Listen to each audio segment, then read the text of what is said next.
तो आज की क्लास का हमारा सबसे पहला प्रश्न है, यहाँ बोला गया है अभिकारी शब्दों के संबंध में सत्य है।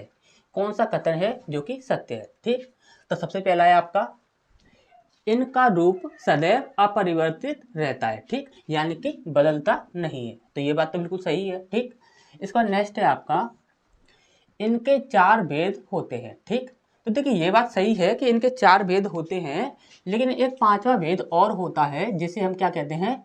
निपात। क्या कहते हैं? निपात। ये एक निपात और होता है, इसे भी हम पढ़ते हैं अव्यय या अभिकारी शब्दों में, लेकिन इसे भेदों की श्रेणी में नहीं रखा जाता है। ठीक, इस बात को भी आप याद रखिए। इसके बाद नेक्स्ट है आपका इन्हें अव्यय भी कहते हैं। बिल्कुल सही बात है, अव्यय या अभिकारी एक ही बात है। ठीक, इसके बाद उपयुक्त सभी। तो देखिए सभी ऑप्शन आपके तीनों जो हैं वो बिल्कुल सही हैं, तो सही आंसर हमारा क्या होगा?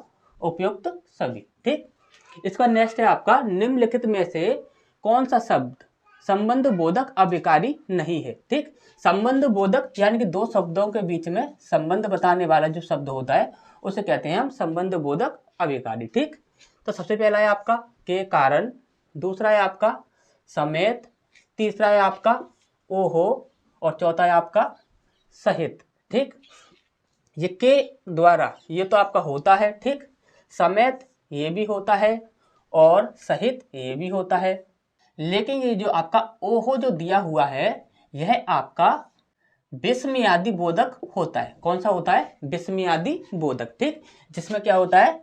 ये जो साइन होता है आपका विस्मयादि बोधक वाला, ये साइन आता है। ठीक, इसको नेक्स्ट है आपका हमें प्रतिदिन सूर्य नमस्कार करना चाहिए। ठीक, अब यहाँ पे ये जो रेखांकित पूछा गया है हमसे, ये है आपका प्रतिदिन। ठीक, तो प्रतिदिन के बारे में हमें बताना है, तो सबसे पहला है आपका उपसर्ग है ये, दूसरा है आपका अव्यय है ये, तीसरा है आपका सर्वनाम है ये, या फिर चौथा है आपका कारक है ये। ठीक, तो आपको अच्छे से पता है ये प्रतिदिन जो होता है ये आपका एक अव्यय होता है जो कि कभी भी परिवर्तित नहीं होता। ठीक, अब ये कौन सा अव्यय हो जाएगा? तो देखिए प्रतिदिन यानी कि समय का बोध करा रहा है, तो कौन सा हो जाएगा आपका? कालवाचक अव्यय। ठीक, इसका नेक्स्ट है आपका स्थानीय क्रिया विशेषण किस भेद के अंतर्गत आता है? ठीक, तो देखिए स्थानीय क्रिया विशेषण के बारे में हमसे यहाँ पर पूछा गया है, स्थानीय। ठीक, तो सबसे पहला है आपका अर्थ की दृष्टि से, दूसरा है आपका रूप की दृष्टि से, तीसरा है आपका प्रयोग की दृष्टि से और चौथा है आपका उपरोक्त में से कोई नहीं। तो इसका जो सही आंसर होगा वो होगा आपका रूप की दृष्टि से। ठीक, और रूप की दृष्टि से टोटल आपके तीन भेद होते हैं। कौन कौन से? पहला होता है आपका स्थानिक, दूसरा होता है आपका मूल और तीसरा होता है आपका यौगिक। ठीक, तो ये टोटल आपके तीन भेद होते हैं। ठीक, किसके आधार पर? रूप की दृष्टि से। ठीक, इसका नेक्स्ट है आपका अफसोस मैं नहीं जा सका। रेखांकित जो है अफसोस जो रेखांकित किया गया है इसके बारे में हमसे यहाँ पर पूछा गया है। ठीक, तो सबसे पहला ऑप्शन है आपका संबोधन सूचक, दूसरा है आपका शोक सूचक, तीसरा है आपका आश्चर्य सूचक और चौथा है आपका हर्ष सूचक। ठीक, अब यहाँ पर आप ध्यान से समझिए, अफसोस मैं नहीं जा सका यानी कि वो नहीं जा पाया है, इस बात पर वो क्या कर रहा है? अफसोस कर रहा है, और अफसोस कर रहा है यानी क्या कर रहा है? वो दुख को व्यक्त कर रहा है, और दुख यानी कि शोक, तो क्या हो जाएगा? शोक सूचक। ठीक, तो नेक्स्ट क्वेश्चन की ओर बढ़ते हैं। इसके बाद नेक्स्ट प्रश्न है हमारे यहाँ पर, यहाँ बोला गया है वह आया और सो गया। यहाँ पर रेखांकित के बारे में हमसे पूछा गया है, ये जो और है यह किस प्रकार का अव्यय है? ठीक, अब यहाँ पर देखिए सबसे पहला है आपका क्रिया विशेषण, दूसरा है आपका संबंध बोधक, तीसरा है आपका समुच्चय बोधक और चौथा है आपका विस्मयादि बोधक। ठीक, तो आप हमेशा एक बात याद रखिए, जो शब्द आपका दो वाक्यों को जोड़े, क्या? जो शब्द आपका दो वाक्यों को आपस में जोड़े वह हमेशा ही आपका समुच्चय बोधक होता है। ठीक, याद रखिएगा इस बात को। ठीक, इसका नेक्स्ट है आपका आहा आप आ गए। ठीक, वाक्य में आहा शब्द है, तो क्या है ये? तो सबसे पहला है यह संज्ञा है, दूसरा है कि यह सर्वनाम है, तीसरा है यह अव्यय है और चौथा है आपका यह विशेषण है। ठीक, तो यहाँ पर ये क्या होगा? आपका अव्यय होगा। ठीक, क्या हो जाएगा? ये आहा अव्यय हो जाएगा। ठीक, और कौन सा अव्यय हो जाएगा, तो विस्मयादि बोधक अव्यय। ठीक, इसका नेक्स्ट है आपका वह काम नहीं करता। ठीक, वह काम नहीं करता वाक्य में अव्यय पद है। ठीक, तो सबसे पहला है आपका वह, दूसरा है आपका काम, तीसरा है आपका नहीं और चौथा है आपका करता। ठीक, तभी प्रश्न आपका जब एग्जाम में पूछा गया था तो उसमें काफ़ी ज़्यादा कन्फ्यूजन हुआ था और काफ़ी लोगों का जो प्रश्न था वो आपका आंसर गलत हुआ था। ठीक, तो इसका सही आंसर होता है नहीं, और किसी ने ये सोचा भी नहीं था कि ये नहीं जैसा जो शब्द है यह भी आपका एक अव्यय हो सकता है। ठीक, तो याद रखिएगा नहीं भी आपका अव्यय होता है। ठीक, इसका नेक्स्ट है आपका क्रिया विशेषण के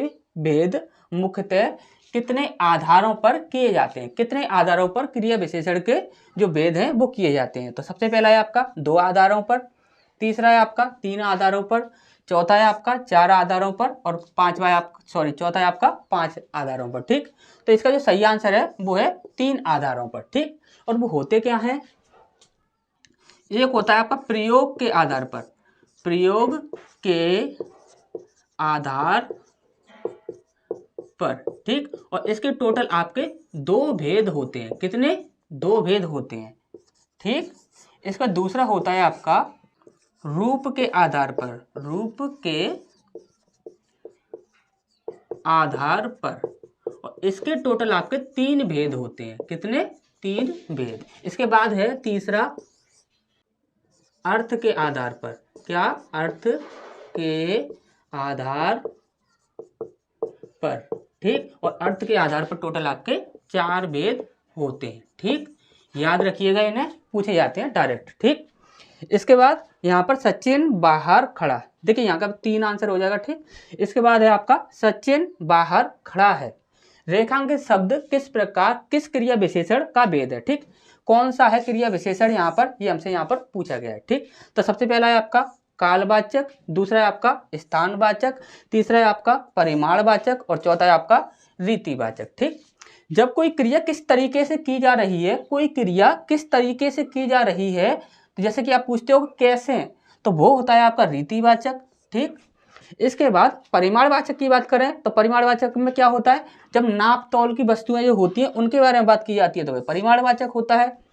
कालवाचक की बात करें तो जो समय का बोध कराता है वह कालवाचक होता है। और यहाँ पर आप देखिए वह बाहर खड़ा है, कहाँ पर खड़ा है, बाहर खड़ा है, किसका बोध करा रहा है, स्थान का। ठीक, तो क्या हो जाएगा आपका स्थानवाचक। ठीक, तो नेक्स्ट क्वेश्चन की ओर बढ़ते हैं। तो इसका नेक्स्ट प्रश्न है हमारे यहाँ बोला गया है वह चुपके से चला। ठीक, पंक्ति में चुपके से में कौन सा अव्यय है ये हमसे यहाँ पर पूछा गया है। ठीक, तो चुपके से जो शब्द है इसके सबसे पहला है आपका दिशावाचक, दूसरा है आपका परिमाणवाचक, तीसरा है आपका रीतिवाचक और चौथा है आपका स्थानवाचक। ठीक, देखिए स्थानवाचक की यदि आपको पहचान करनी है तो आप ये बोलिए कहाँ, कहाँ करके यदि आप प्रश्न करोगे तो आपका स्थानवाचक का आ जाएगा। ठीक, इसके बाद यदि रीतिवाचक की बात करें तो रीतिवाचक का आप कभी भी प्रश्न करोगे तो आप बोलोगे कैसे, कैसे। ठीक, अब आप जैसे ही प्रश्न करोगे, जैसे कि यहाँ पर लिखा है वह चुपके से चला, अब आप प्रश्न कीजिए वह कैसे चला, कैसे चला, तो आप बोलोगे चुपके से चला, यानी कि आंसर आ रहा है कैसे करके, कैसे करके आ रहा है, कैसे से आंसर आ रहा है, तो ये क्या हो जाएगा आपका रीतिवाचक। ठीक, और परिमाणवाचक की बात करनी है तो परिमाणवाचक के लिए आपका ये कितना, कितना या कितनी। ठीक, तो ये किस में आता है आपका परिमाणवाचक में। ठीक, इसका नेक्स्ट है आपका वह हमेशा अपने भाई के गीत गाता रहता है। ठीक, वाक्य में अव्यय है, अव्यय कौन सा शब्द है ये हमसे यहाँ पर पूछा गया है। ठीक, तो यहाँ पर है आपका वह, दूसरा है आपका हमेशा, तीसरा है आपका अपने और चौथा है आपका गीत। ठीक, अब यहाँ पर आप ध्यान से समझिए ये वह एक सर्वनाम होता है, अपने भी एक सर्वनाम होता है। ठीक, और गीत की बात करें यानी कि गीत गाना। ठीक, तो ये क्या होता है आपका संज्ञा होता है। ठीक, इसके बाद यदि हमारा बचता है तो वो क्या बचता है हमेशा, तो हमेशा क्या हो जाएगा आपका अव्यय हो जाएगा। ठीक, नेक्स्ट प्रश्न है निम्नलिखित में से अव्यय है, अव्यय शब्द कौन सा है ये हमसे यहाँ पर पूछा गया है। ठीक, तो सबसे पहला है आपका वर्तमान, दूसरा है आपका नया, तीसरा है तथा और चौथा है आपका सुंदर। ठीक, अब यहाँ पर आप देखिए सुंदर क्या हो जाएगा, तो सुंदर एक विशेषण हो जाएगा, जैसे कि आप बोलोगे सुंदर लड़का या सुंदर लड़की, तो ये एक विशेषण हो जाएगा। ठीक, इसके बाद नेक्स्ट है आपका तथा। ठीक, तो यही हमारा बिल्कुल सही आंसर होगा। क्यों? क्योंकि देखिए हमने आपको क्या बताया था, समुच्चय बोधक जो अव्यय होते हैं वो क्या करते हैं, जोड़ने का काम करते हैं। ठीक, एक वाक्य को दूसरे वाक्य से जो जोड़ने का काम करते हैं, जैसे कि तथा हो गया, और हो गया, या हो गया, तो ये क्या होते हैं, समुच्चय बोधक अव्यय होते हैं। ठीक, और यदि नया की बात करें तो ये भी आपका एक विशेषण हो जाएगा। ठीक, एक गुणवाचक विशेषण, ये भी एक गुणवाचक विशेषण है, ये भी एक गुणवाचक विशेषण है। और वर्तमान की बात करें तो ये तो आपको अच्छे से पता है कि ये क्या होता है, एक संज्ञा होता है। ठीक, तो सही आंसर हमारा क्या होगा, तथा। ठीक, इसके बाद नेक्स्ट है आपका, अर्थ की दृष्टि से क्रिया विशेषण का कौन सा भेद नहीं है। ठीक, अर्थ की दृष्टि से हमें बताना है। ठीक, तो यहाँ पर देखिए सबसे पहला है आपका स्थानवाचक, दूसरा है आपका रीतिवाचक, तीसरा है आपका संबंधवाचक और चौथा है आपका कालवाचक। ठीक, तो देखिए अर्थ की दृष्टि से जो होते हैं वो आपके टोटल 4 प्रकार होते हैं। एक हो गया आपका स्थानवाचक, दूसरा हो गया आपका रीतिवाचक, तीसरा हो गया आपका कालवाचक और चौथा हो गया आपका परिमाणवाचक। ठीक, परिमाणवाची ये चौथा भेद हो गया और सही आंसर हमारा क्या हो जाएगा, संबंधवाचक। ठीक, इसका नेक्स्ट है आपका, वह चलते चलते रुक गया। यह वाक्य है, यह किसका वाक्य है, सबसे पहला है आपका सर्वनाम, दूसरा है आपका अव्यय, तीसरा है आपका क्रिया और चौथा है आपका क्रिया विशेषण। ठीक, अब आप हमेशा ही एक बात याद रखिए, सबसे पहले तो जब कभी भी देखिए ये आपका क्रिया विशेषण या अव्यय इस प्रकार से, तो ये आपका 100% होना ही है।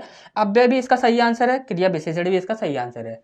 अब यहाँ पर आपको हमेशा ही क्या करना है कि जब कभी भी इस प्रकार से आंसर आपको दिखते हैं तो देखिए अव्यय जो होता है वो किसे कहते हैं, तो अव्यय का जो पूरा भाग होता है, जितने भी उसके भेद होते हैं उन सभी को अव्यय ही तो कहते हैं। ठीक, अब यहाँ पर अव्यय तो डायरेक्ट दिया हुआ है।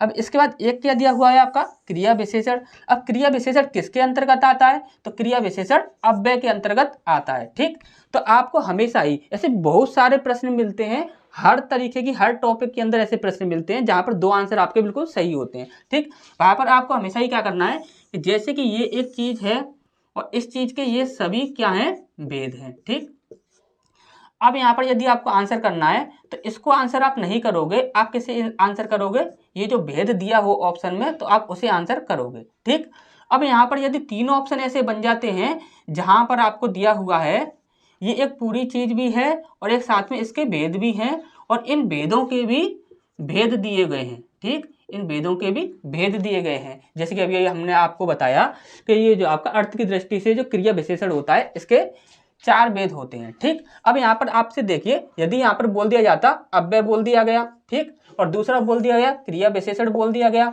और यहाँ पर एक इनमें से बोल दिया जाता जैसे कि परिमाणवाचक या फिर आपसे संबंधवाचक कालवाचक या फिर आपसे रीतिवाचक, इस प्रकार से बोल दिया जाता तो इसके भेद ये भी दिए हुए हैं। तो आपको हमेशा ही याद रखना कि इनमें से पुट करना है। ठीक, हमेशा ही क्या करना है, फिर इसको पुट नहीं करेंगे, फिर इसको पुट नहीं करेंगे, किसको पुट करेंगे, इसको पुट करेंगे। ठीक, हमेशा इस बात को याद रखिएगा। ठीक, तो यहाँ पर देखिए अव्यय जो होता है उसी के अंतर्गत आता है क्रिया विशेषण, तो इसका सही आंसर क्या होगा आपका, क्रिया विशेषण। ठीक, तो नेक्स्ट क्वेश्चन की ओर बढ़ते हैं। इसका नेक्स्ट प्रश्न है आपका, यहाँ पर बोला गया है वे अभी आ रहे हैं। ठीक, वे अभी आ रहे हैं, तो रेखांकित पद में कौन सा अव्यय है ये हमें बताना है। तो ये अभी है, इसमें कौन सा अव्यय है। ठीक, तो सबसे पहला है आपका स्थानवाची, दूसरा है आपका कालवाची, तीसरा है आपका रीतिवाची और चौथा है आपका परिमाणवाची। ठीक, तो देखिए परिमाणवाची यदि इसकी बात की जाए तो आप देखिए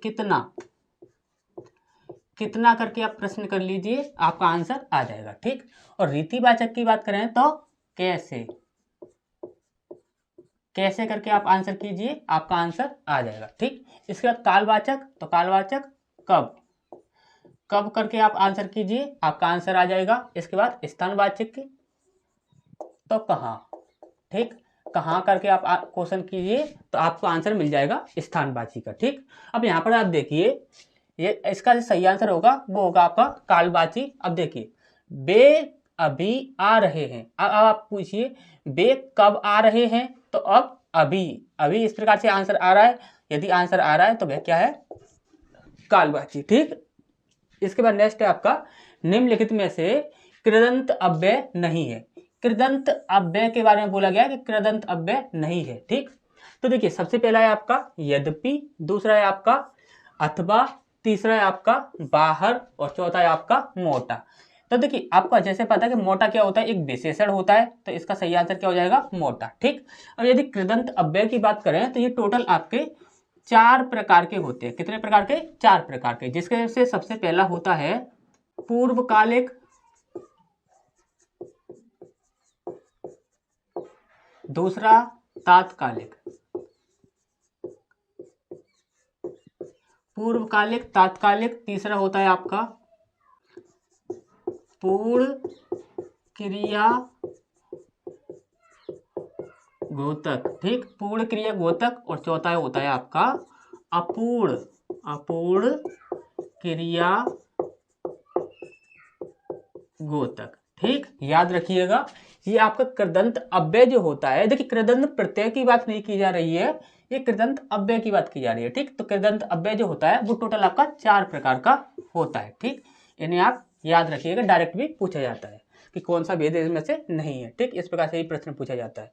तो देखिए नेक्स्ट प्रश्न है, कौन सा पद विकृत नहीं होता। विकृत नहीं होता यानी कि वह क्या नहीं होता, वह बदलता नहीं है, उस पर कोई फर्क प्रभाव नहीं पड़ता लिंग वचन कारक का, तो वो क्या होते हैं, आपके अव्यय होते हैं, आपको अच्छे से पता है। ठीक, इसका नेक्स्ट है आपका काला घोड़ा तेज दौड़ता है। वाक्य में क्रिया विशेषण है। क्रिया विशेषण कौन से शब्द होते हैं जो कि क्रिया की विशेषता बताते हैं। तो सबसे पहला यहाँ पर दिया हुआ है घोड़ा, दूसरा दिया हुआ है काला, तीसरा दिया हुआ है तेज, और चौथा दिया है दौड़ता। तो ये आपका क्रिया होता है।